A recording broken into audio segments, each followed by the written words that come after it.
Mi nombre es Graciela Mercado, trabajo para el Centro Nacional de Genética Médica, soy genetista y desde el año 2000 que trabajamos en colaboración con la Asociación de Padres del Síndrome de Williams.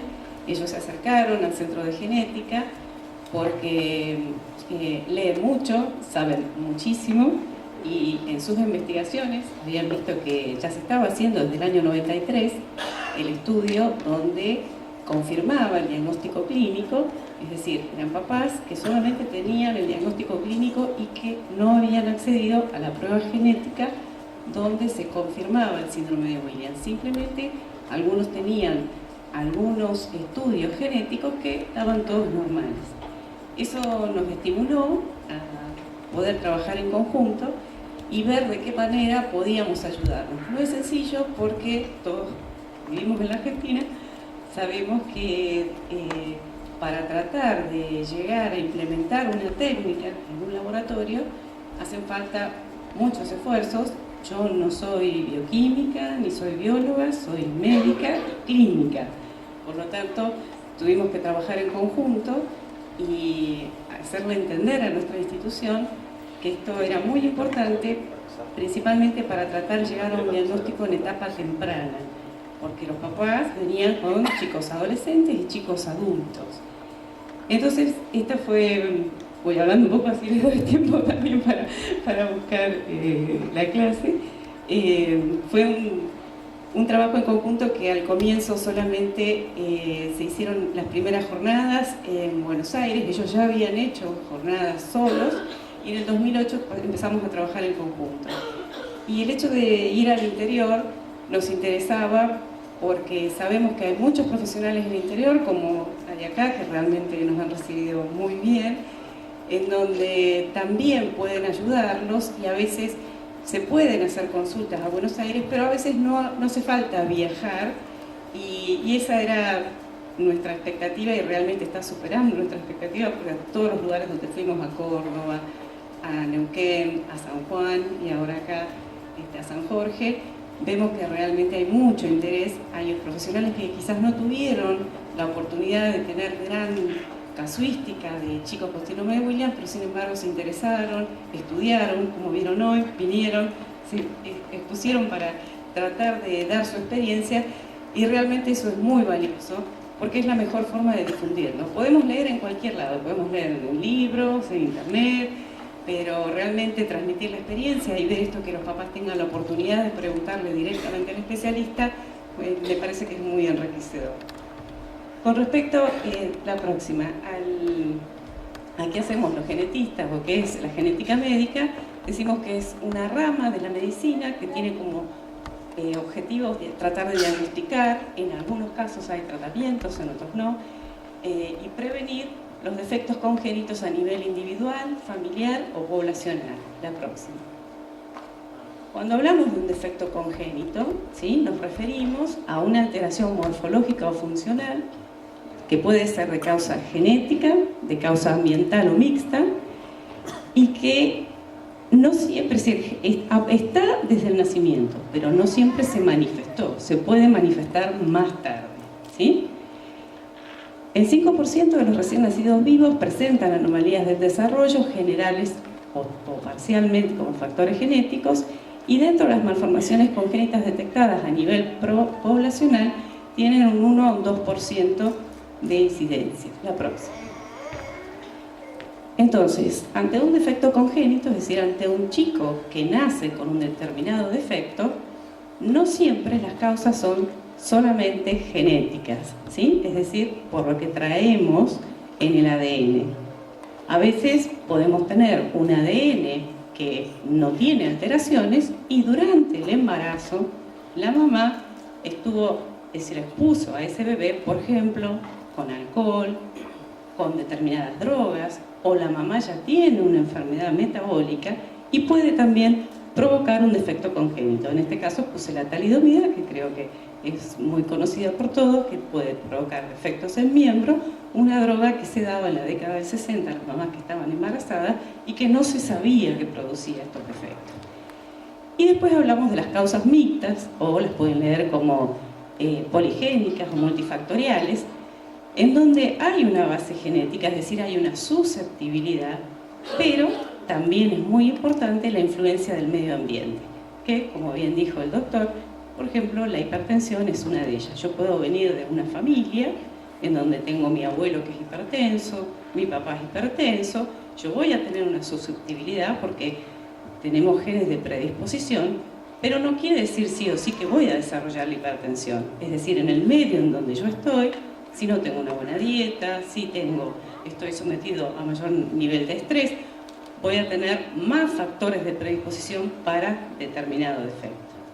La próxima. Entonces, cuando nosotros hablamos de las alteraciones genéticas del ADN, el ADN está dentro de la célula, esto es una célula que está cortada, lo que ven más oscuro en el medio sería el núcleo, y en ese núcleo, imaginen como si tuvieran un ovillo, que se ve específicamente cuando uno lo ve como una gelatina el ADN, y además también tenemos en las mitocondrias, que son de color rojo, pero acá no se alcanzan a ver, bueno, que también tienen ADN, pero la forma de heredarla es diferente. Entonces, cuando nosotros hablamos de las alteraciones genéticas nucleares, o las enfermedades genéticas que son de alteraciones que están dentro de los cromosomas, solamente estamos hablando del ADN nuclear, no del ADN mitocondrial. La próxima. Esto nos ayuda a hacer una clasificación de las enfermedades genéticas, a grosso modo. Entonces, podemos tener una alteración en los cromosomas, en los genes, como hablamos recién, que sea mixta, también genes de predisposición y el medio ambiente, y también alteraciones en las mitocondrias. La próxima.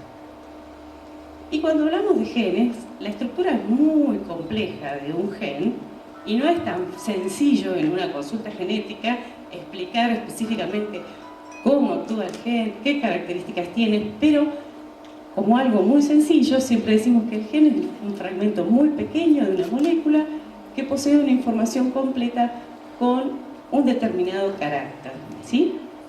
La próxima. Y ese gen está dentro del cromosoma, como si estuviera el ADN todo como un bollo, como si fuera un enrollado de una lana, y cada gen ocupa un lugar en un cromosoma. A ese lugar le llamamos locus. Y esto dirán, bueno, ¿para qué me sirve? El tema es que cuando uno hereda los genes, la próxima, los genes vienen de la mamá y vienen del papá. Y esto se da cuando la célula comienza a dividirse. Tenemos células que le llamamos células somáticas, soma, cuerpo, y células germinales. Y a lo largo de todo el día nosotros hemos estado escuchando de esto de que no es una enfermedad hereditaria. ¿Qué entienden por qué que sea no hereditaria? ¿Quién me puede decir? Muy bien, bueno. Hereditaria es cuando vos le das algo normal y como vos decís,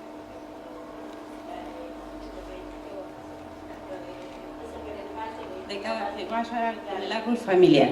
Bueno, si tu mamá tiene hipercalcemia, tu papá tiene hipercalcemia, eso es hereditario.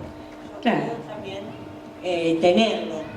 bueno, Por ejemplo, mi mamá y mi papá no tienen síndrome de Williams y yo sí, entonces ellos no lo tuvieron, pero yo, si tengo un hijo o una hija, sí, mi hijo puede tenerlo porque a tenerlo yo, lo puede heredar él.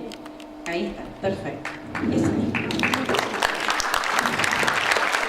Muchas gracias. Lo que uno tiene que entender es que, como cuando nacemos, las células ya tienen toda esa información. Las células que van a dar origen a nuestros hijos son las células germinales, se llaman, que van a estar en el ovario o en el testículo, los óvulos y los espermatozoides. El tipo de división de estas células es diferente a las células que yo tengo, por ejemplo, en sangre, las células del soma. Y ustedes me dirán, bueno, pero nosotros el estudio lo hicimos en sangre, ¿sí? Las células que nosotros tenemos en sangre tienen toda la información, una información representativa, pero Por eso, como bien lo dijo ella, la mamá y el papá no tienen síndrome de Williams. Y yo como explico que mi hijo sí tiene síndrome de Williams. Las células que están en el ovario, cuando fueron a dividirse, esta es una división común, que es una división somática, que se da en una mitosis, la próxima. Simplemente es para explicar que en un momento de la división celular, los cromosomas se empiezan a dividir, la próxima,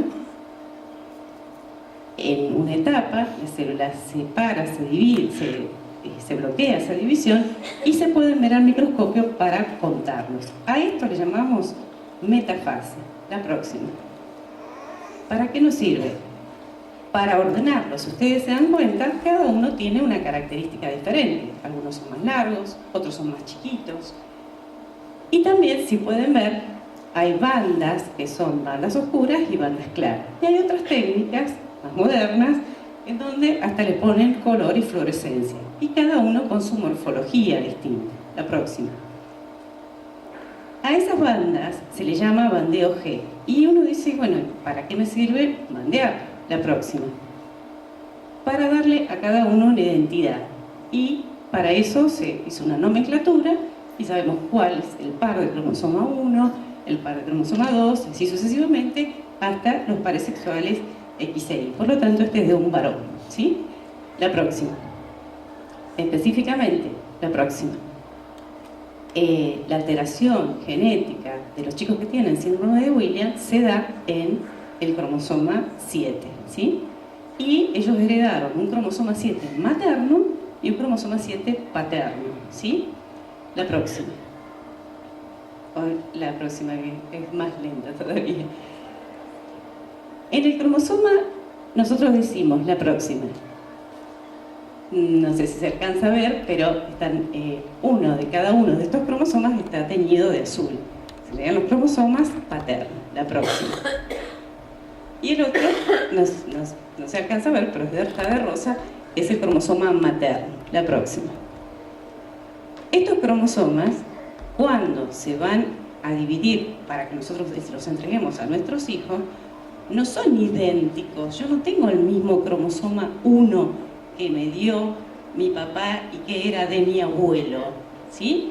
Sino que sufren una combinación, un intercambio o crossover. Y ustedes van a decir, bueno, ¿y esto para qué me sirve? Porque es en ese momento, cuando se produce ese intercambio, en donde aparece la alteración, ¿sí? Esa es en meiosis. Es una alteración que se da a nivel de las células germinales. Y esa es la explicación por lo cual yo no tengo síndrome de Williams, pero sí puedo tener la posibilidad, la probabilidad de tener un hijo con síndrome de Williams. ¿Le puede pasar a todo el mundo? Sí, nos puede pasar. Estamos todos en riesgo, ¿sí? Diferente es la próxima. Bueno, esto es para ver bien que cuando estamos heredando 23 cromosomas. Yo tengo de esos de 46, pasaron a ser 23, y esos 23 tienen una combinación diferente. Tienen una combinación de la madre y del padre. La próxima. La próxima, por favor. Esto es la recombinación, dada un poco más lenta, en donde veían el cromosoma paterno, el materno, cómo se entrecruzan, cómo aparece la nueva combinación, y ahí aparece la posibilidad, la próxima, de que este entrecruzamiento no sea tan perfecto. Y todos tenemos estas combinaciones, y en algunos puede haber alguna predisposición para que tenga mayor riesgo para un próximo embarazo. Hay familias en donde ya existió un chico con síndrome de Williams. Para quien lleva el síndrome de Williams es un 50% de riesgo para su descendencia. Pero si yo tengo un hermano con síndrome de Williams y quiero saber cuál es el riesgo para mi descendencia, en general los riesgos son muy bajos y son muy pocas las familias estudiadas en donde hubieron 2 casos de una persona que no tiene síndrome de Williams, pero que tuvo un hermano y que también tuvo un hijo con síndrome de Williams. Acá en la Argentina hay muy pocas familias, pero existen algunas familias que eso pasó. Y eso es un poco más complejo porque Cuando se produce este entrecruzamiento, existe una manera específica en la repetición del ADN donde ya se sabe qué lugar tiene que intercambiar un cromosoma con otro. Esos lugares a veces están muy repetitivos y se equivocan. Y en esa equivocación es donde se pierden los cromosomas. Entonces, en algunas familias en donde hubo mayor cantidad de chicos con síndrome de Williams, vieron que esas repeticiones tienen una función invertida. Es muy bajo el riesgo, pero están expuestos un poco más que en la población general. Y hay estudios poblacionales realizados, es decir, son estudios que se dan en investigación, pero no está indicado para cualquier persona de la población general. Si uno dice, bueno, yo quiero hacerme un estudio prenatal, es muy personal. Si lo quieren hacer, lo hacen, no es un impedimento, pero en realidad no hay una recomendación, no está indicado hacerlo. ¿Por qué? No se ha asociado, por ejemplo, con edad materna avanzada, diferente de otras patologías genéticas donde sabemos que a mayor edad hay mayor riesgo de que la célula tenga equivocaciones y que tenemos más riesgo de tener algún hijo que tenga una patología genética. No es eso para el síndrome de Williams, no está asociado a la edad. Pueden ser mamás muy jóvenes, de hecho tenemos mamás de 19 o de 20 años y mamás adultas. Y no está asociado solamente a la madre, porque esto que les expliqué del entrecruzamiento que pasa en meiosis puede ser en meiosis materna o en meiosis paterna. La próxima. Entonces, hay casi un 60% que se den en los espermatozoides y un 40% que se den en los óvulos. Y como último, para hablar específicamente de esto, porque durante toda la mañana se habló de la adhesión, creo que ustedes ya saben un montón de, específicamente que es en el cromosoma 7, que les va a quedar muy, muy, muy grabado. Esta adhesión, cuando uno dice 7q1123, los cromosomas, también es convencional, se dividen, el brazo corto le llamamos P, el brazo largo le llamamos Q, y cada una de las zonas también tiene una numeración como nomenclador. Así que simplemente cuando uno dice 7q1123 está hablando que pertenece al cromosoma 7, que está en el brazo largo y está en la zona número 1, número 2, pero es simplemente para saber dónde se va a alojar. Y como comencé diciendo que los genes tienen un lugar específico que se llama locus, cuando se empezaron a hacer los estudios, cuáles eran los genes específicos relacionados en el brazo largo del cromosoma 7 y en esa zona, la próxima.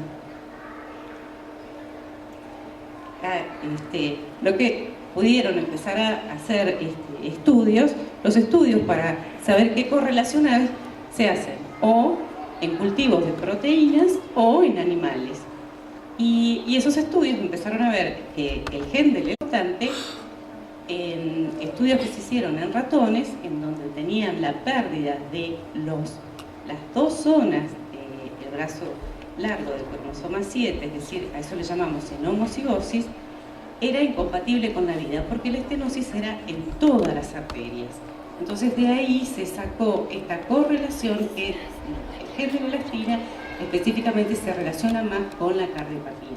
Pero no todos los chicos con síndrome de Williams tienen cardiopatía. Ustedes habrán escuchado que es el 80%.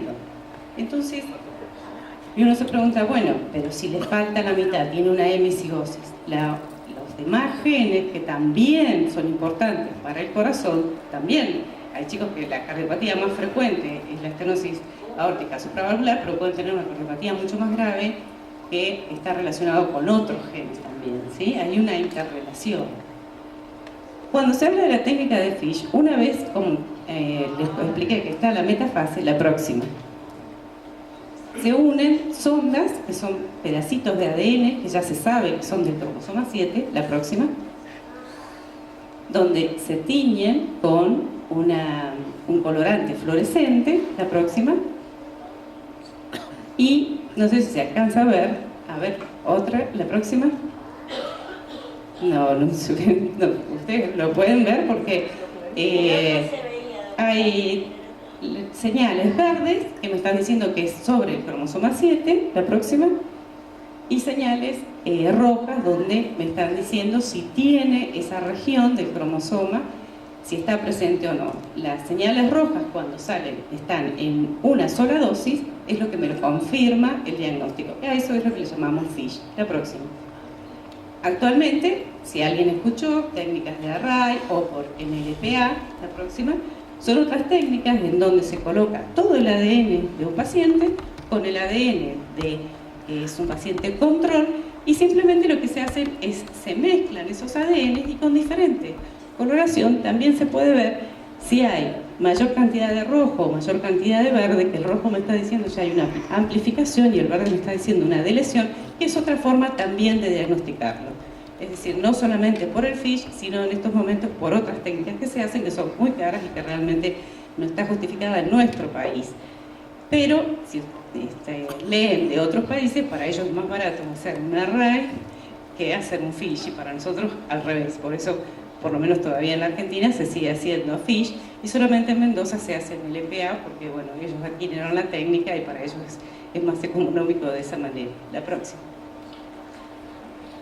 Durante toda la jornada vi que pudieron describir, tanto desde la parte de pediatría, como en neurología, como los demás, todas las características físicas.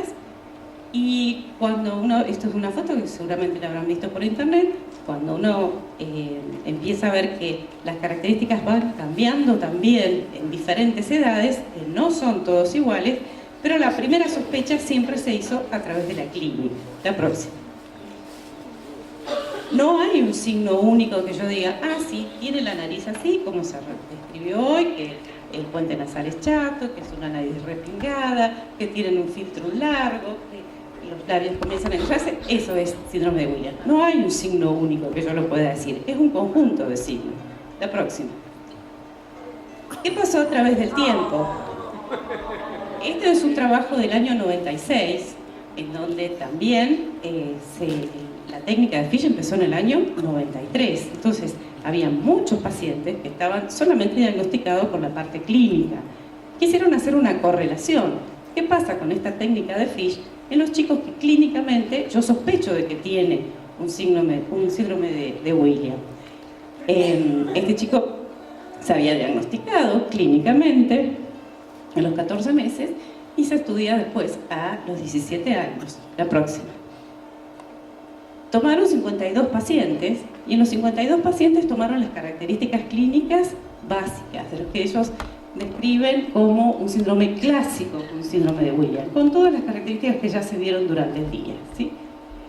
Y si ustedes se fijan, donde dice de lesión 7Q112, de los 23 pacientes que todos los clínicos que lo habían diagnosticado, habían pasado por pediatras, por genetistas, por cardiólogos, y todos habían dicho que tenía síndrome de Williams, de los primeros 23 había uno de ellos que el FISH no le dio. Es decir, que dieron 2 señales en vez de una. Es decir, esa zona característica estaba presente. Y que vieron que en realidad ese paciente tenía una deleción en el cromosoma 11. La próxima. La próxima, pues se los voy a mostrar. Es decir, este chico, que fue descrito clínicamente como que tenía síndrome de Williams, en realidad no tenía síndrome de Williams, tenía una deleción en otro cromosoma, ¿sí? Entonces, lo que es importante llegar a un diagnóstico es muy importante para la parte de asesoramiento, ¿sí? Porque si yo tengo que asesorar a un paciente y no tengo todos los elementos, solamente me voy a estar guiando por la clínica, pero no voy a poder dar un buen asesoramiento porque seguramente todas las características van a ir cambiando. La próxima, volvemos otra vez para atrás. No, para atrás, para atrás. Otro. También fíjense, no, ahí está bien, perdón. Fíjense que hay un asterisco en uno de los pacientes que, si bien tenía la deleción en el cromosoma 7, fíjense que dice 47XII o XYY. Este era un paciente que, además de tener síndrome de Williams, tenía una alteración cromosómica. Por eso quise ponerlo de la clasificación. Porque yo puedo tener una alteración que esté en el cromosoma 7, pero además también puedo tener una alteración en los otros cromosomas, y eso también es más complejo. Y para la parte de asesoramiento, a nosotros también nos cambia el asesoramiento y la manera de estudiarlo.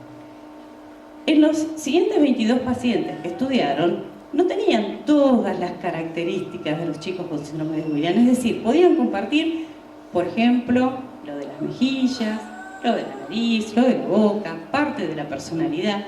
Sí, todos tenían un retraso a nivel de las pautas de moderación o retraso mental. Y de esos 22, solamente 2 tuvieron el FISH para síndrome de Williams, que eso sí se los pudo poner, y los demás no. Esto es importante porque a veces hay consultas que nos hacen de otros países, por ejemplo de México, que había una mamá que estaba preguntando: mi hijo fue diagnosticado con síndrome de Williams, pero el estudio de FISH le da normal. Hay que seguir estudiando, porque si en el FISH no está, quiere decir que puede haber otra patología, pero que pueda compartir algunos signos, ¿sí? La próxima. Y en este estudio también lo que me pareció interesante, como para mostrarlo, es que también eligieron a 7 chicos que no tenían retraso mental, que podían compartir algunas de las características clínicas, pero sí todos tenían la cardiopatía más frecuente, o la estenosis aórtica supravalvular o la pulmonar periférica. Y que encontraron que en uno de ellos sí tenía síndrome de Williams y no tenía retraso mental. Entonces, esta fue la próxima. Esta fue la primera paciente en donde se publica que a pesar de que tenía una lesión y específicamente estaba relacionado con el gen de la elastina, no tenía retraso mental. Y esto es lo que por ahí, después de... Esto fue un trabajo de hace 20 años, del año 96, pero que posteriormente con otras técnicas moleculares está descrito como síndrome de Williams atípico. ¿Qué quiere decir esto? Que las deleciones no son todas a veces del mismo tamaño. Si la deleción es más pequeña y solamente ha tomado el gen de la elastina y algunos genes que pueden dar algunas características clínicas, porque por eso también esta chica fue elegida, pueden también te pueden llegar a tener la deleción. No sé si se entendió, si los confundí. ¿Se entendió? ¿Sí? Es decir, para llegar a un diagnóstico completo es complejo, no es tan fácil decir solamente por la cara este chico tiene tal y tal síndrome. No es así, ¿sí? A lo largo de toda la jornada creo que se queda claro la personalidad, las características clínicas, pero no son todos iguales y no es lo mismo diagnosticar a un chico a los 13, a los 14 años que un chico que viene con 3 meses o con 5 meses, ¿sí? Los parámetros que uno toma son diferentes. La próxima. Entonces, de esos 26 a 28 genes, queda claro que el gen de la elastina es muy importante y por eso fue el que se tomó para la técnica de FISH, y es el que realmente, si no está presente, si tenemos solamente una sola dosis, vamos a tener todas estas complicaciones, principalmente la complicación cardiológica. La próxima. Y para llegar al diagnóstico, los criterios clínicos, el FISH o con las demás técnicas, el 99% de los casos se da de forma esporádica en la población general. Y sí, el riesgo va a cambiar si la mamá o el papá ya tiene síndrome de Williams, porque en esos casos sí es hereditario, porque se lo está transmitiendo a sus hijos en un 50%. Pueden tener hijos que no lo tengan o pueden tener hijos que tengan también síndrome de Williams. La próxima. Durante el asesoramiento genético nosotros podemos asesorar a familias en donde es el primer caso o a pacientes adultos que quieren hacerse el estudio y que ellos deciden. La próxima.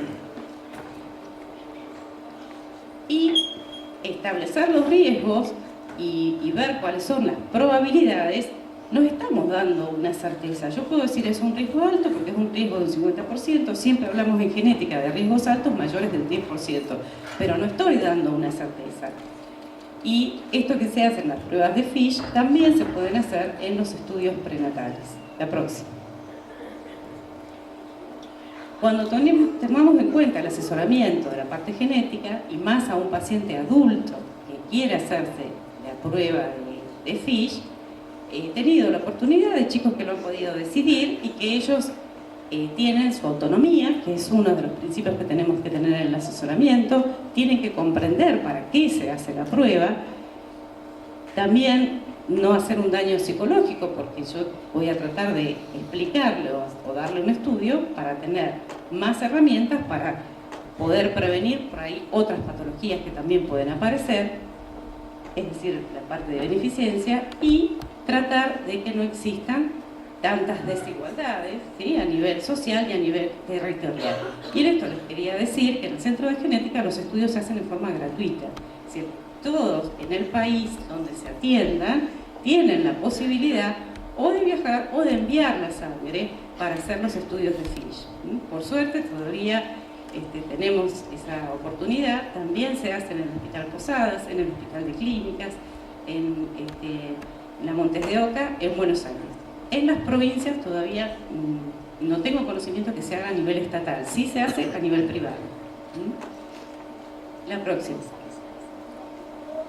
Las evaluaciones que hemos visto para los chicos en etapas pediátricas también son muy importantes, que se sigan haciendo los controles de por vida. Entonces, en adultos, muy importante continuar con las evaluaciones. La próxima. Y como dentro de la charla siempre los papás a veces dicen, bueno, nos dan mucho de la parte pediátrica y no nos hablan de la parte adulta, y este año salió publicado un trabajo donde estudiaron, pidieron de Nueva York el trabajo, permisos a las asociaciones de padres, hicieron cuestionarios a los papás y a los pacientes adultos y tomaron ciertos test relacionados principalmente si trabajaban, si vivían solos, porque en otros lugares pueden vivir a cuidados de adultos y no en la casa de sus padres. Y uno de los planteamientos que tiene el trabajo, que me pareció importante traerlo, es que cuando son adultos tienen mayor riesgo de vulnerabilidad, y entendiéndose, como el trabajo lo define, la vulnerabilidad social como las desventajas que enfrenta un individuo como un miembro productivo de la sociedad mientras se esfuerza por sobrevivir. Es decir, lo estimulé a mi hijo, traté de que estudiara, que tenga un trabajo, y cuando está en una edad en donde se considera de que puede empezar a ser más productivo para la sociedad, se enfrenta a ciertas presiones sociales que a veces ellos, por lo menos en los cuestionarios, se veía que los padres sí se daban cuenta que eran más vulnerables. Es decir, había un caso que está descrito que iba el chico al cajero y uno de sus compañeros de trabajo le decía, mira, yo para hacerlo más rápido te pongo yo la clave, y bueno, le sacaba dinero. O a veces tenían en el trabajo un abuso verbal, los trataban mal todo el tiempo, pero ellos en los cuestionarios que tenían que llenar no se veían tan vulnerables como sí los veían los padres. Entonces, como me pareció importante traerlo por el hecho de que toda la sociedad, todos somos también responsables de poder empezar a cambiar esto. A ver, es decir, ellos, por supuesto que cuando hacen su autoexamen y pueden darse cuenta de que no pueden manejarlos, cuando piden mejores herramientas, algunos piden ir al psicólogo, pero son pocos, porque en general ellos es como que vos los hablas y está todo bien, no hay ningún problema, y cuando empezás a investigar o cuando ves que dejaron de comer o que ya no duermen bien o que están, bueno, en esos casos es donde la familia tiene que estar más atenta. La próxima. Este es un trabajo que presentamos hace unos años, trabajamos con también pediatras genetistas del Chaco, y la forma de trabajar es a veces en conjunto, por ahí tenemos mejor resolución de nuestras dudas. Ellos, cuando tienen un paciente que ven que tienen características de síndrome de Williams, nos mandan por internet un pequeño resumen de historia clínica, las fotos, y evaluamos si pueden hacerse la prueba o no. Y en este caso fue un caso de una nena que a través de la nena se hizo el diagnóstico de su mamá, que también tenía síndrome de Williams. Si bien es poco frecuente, se da, y a veces, esto que yo les decía, la tecnología hace 20 años atrás, por ahí esa mamá no pudo ser estudiada y en estos momentos podemos resolver otro más. La próxima. Esto es un agradecimiento para todos los papás, principalmente de la asociación en Buenos Aires, que siempre colaboran cuando pedimos ayuda como para investigarlos, y sabemos que no es fácil porque a veces principalmente tienen que disponer de tiempo. Con la doctora Paván en la Universidad de Odontología, hace ya unos 4 años, comenzamos a hacer algunos estudios relacionados con las características ectodérmicas. Y esto es un agradecimiento a todos los papás porque durante este año se ganó un premio, que es el premio Colgate, a una investigación realizada. Ya llevamos 20 chicos estudiadas y principalmente lo que también, bueno, no sé si se alcanzan a ver las diferencias de la mordida, esto es con 1 año de tratamiento, además de poder investigar estas alteraciones que existen en la dentina, en el calcio, en la exfoliación, se les da un tratamiento, se mejora también su salud bucal y realmente, bueno, estamos muy agradecidos de la colaboración y de poder seguir trabajando en conjunto. La próxima. Y por último quise poner 2 casos. Un caso es de Tomás. Tomás lo sigo más o menos desde los 9 años, ahora tiene 11 años, y él tuvo algunas dificultades neurológicas diferentes, tuvo convulsiones, no todos los chicos tienen convulsiones, pero él tuvo que ser medicado, y todo su aprendizaje fue más lento. Y a veces, bueno, los médicos decimos cosas que no están como fuera de lugar, porque en algún momento le dijeron, por ejemplo, que no iba a poder andar en bicicleta. Les traje un pequeño video, no sé si va a poder verse, y este año logró andar en bicicleta. Él va a la escuela en la bicicleta, que realmente está muy contento, y era algo que lo quería compartir con ustedes. A ver si se ve. Es muy cortito, vive en La Plata.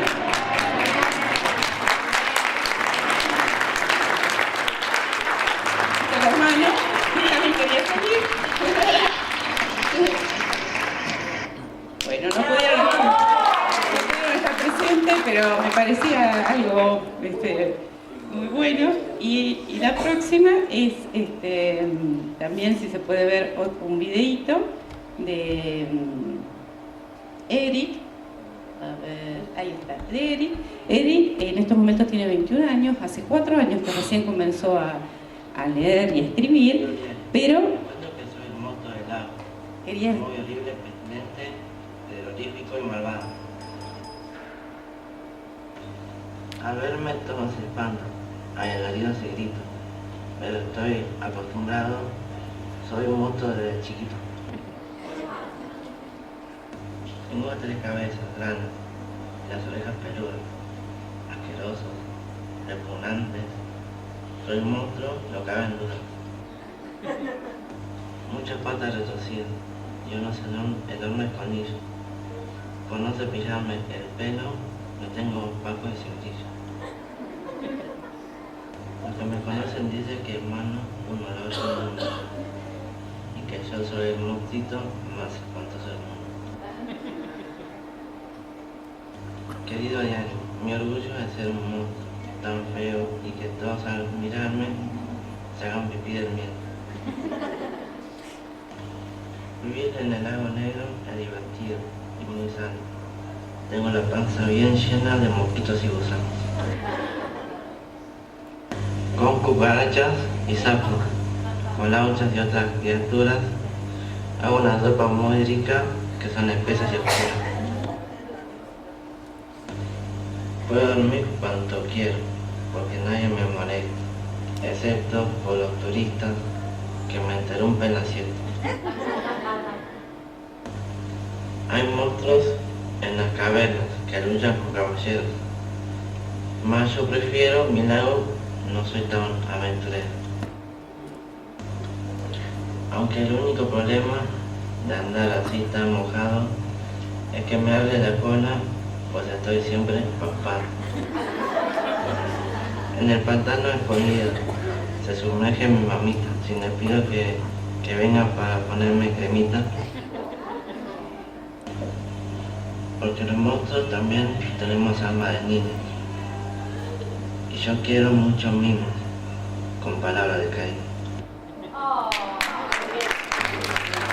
Y me encantan algunos que me lean cuentitos de hadas y no de monstruos, porque me asustan un poquito.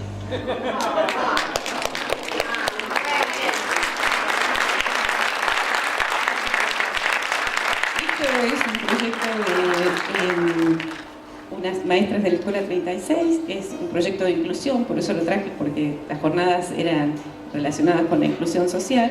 Y primero tuvieron la labor de entrenarlo en poder leer el libro, disfrutar de la lectura, y después comenzaron a ir a los jardines, y van a los jardines de infantes, y esto es un proyecto ahora que es puertas afuera, se reúnen en las plazas con chicos de jardín, y él disfruta de la lectura y le gusta leer y lo hace. Y su mamá, por ejemplo, no le gusta leer. Fui a una charla en Brasil, en donde una de las charlas relacionadas con el lenguaje hablaban que a nivel mayor cultural, principalmente de las madres, y donde las madres eran más exigentes, el lenguaje era mejor y que podían conseguir una mejor lectoescritura. No todos son iguales, el caso de Eric me parece un caso muy bueno porque a él le gusta leer, disfruta de la lectura, a pesar de que por ahí no tuvo una estimulación tan importante, y muchas mamás cuando me enfrento con darle esta información cuando están entre los 4 y los 5 años, que comienza la escolarización y que son chicos que les cuesta un poco más, a veces, bueno, el mensaje es no bajar los brazos, ver que no hay un tiempo para todos, es muy importante estimularlo, y bueno, muy agradecida de estar acá. Nada más.